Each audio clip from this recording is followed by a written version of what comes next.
আজ বংশল মোহনা পেজের এই ব্লগটা একটু অন্যরকম হতে চলেছে। তার আগে বংশল মোহনা পেজের সকলকে জানাই একটি নতুন ব্লগে স্বাগত।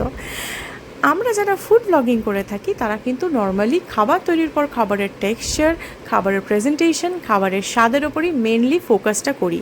কিন্তু এই স্বাদের পেছনে যাদের হাত সবথেকে বেশি, মানে যারা কন্টিনিউয়াসলি নিজেদের বেস্টটা দিয়ে এই জিনিসটাকে পরিপূর্ণতা দিচ্ছে, আজকে আমার ব্লগটা তাদেরই জন্য। তো সেদিনকে পৌঁছে গেছিলাম পরীর অন্নপ্রাশনে। পরীকে তো এখন মোটামুটি সবাই চেনো আমার পেজের। তো ওর অন্নপ্রাশনে গিয়ে খাবার তো ছিল জমজমাটি, কিন্তু তার পেছনে যাদের হাত ছিল মেনলি, মানে যারা এই পুরো ব্যাপারটাকে একদম সাকসেসফুল করে তুলেছিল, আজকে গল্পটা তাদেরই নিয়ে।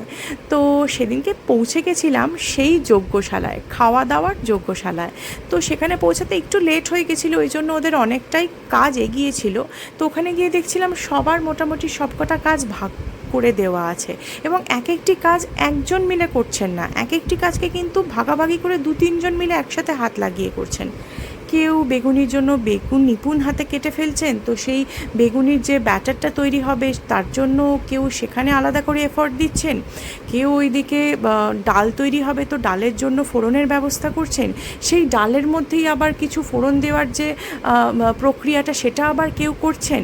তার সাথে একদিকে চলছে পোলাও বানানোর প্রসেস, এবং পোলাওটাও অদ্ভুতভাবে, মানে খুব সুন্দর অন্যরকমভাবে ওরা করে, যেরকম আমরা একসাথে করে থাকি বা কিছু, সেটা একদমই না। ওরা চাল আলাদা করে ফুটিয়ে নিয়ে, মানে সে আমি মানে আলাদা করে বলতে পারবো না, মানে অদ্ভুত প্রসেস।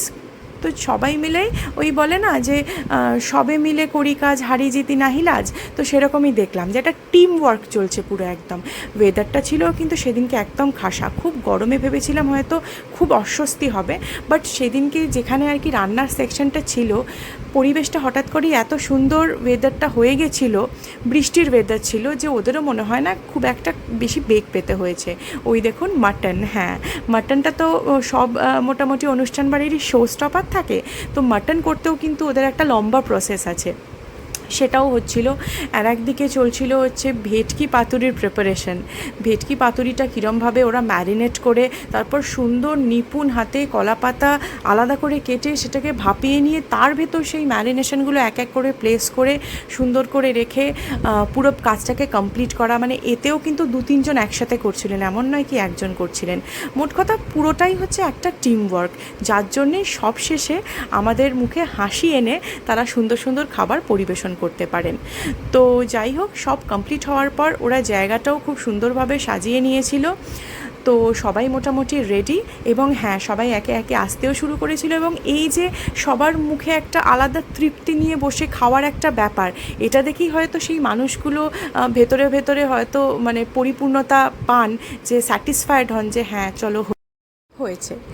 বাড়ির লোকগুলো নিশ্চিন্তে ওদের হাতে সবটা তুলে দিয়ে সেই জন্যই নিজেদের মতো করে আনন্দ করে দিনটা কাটাতে পারে।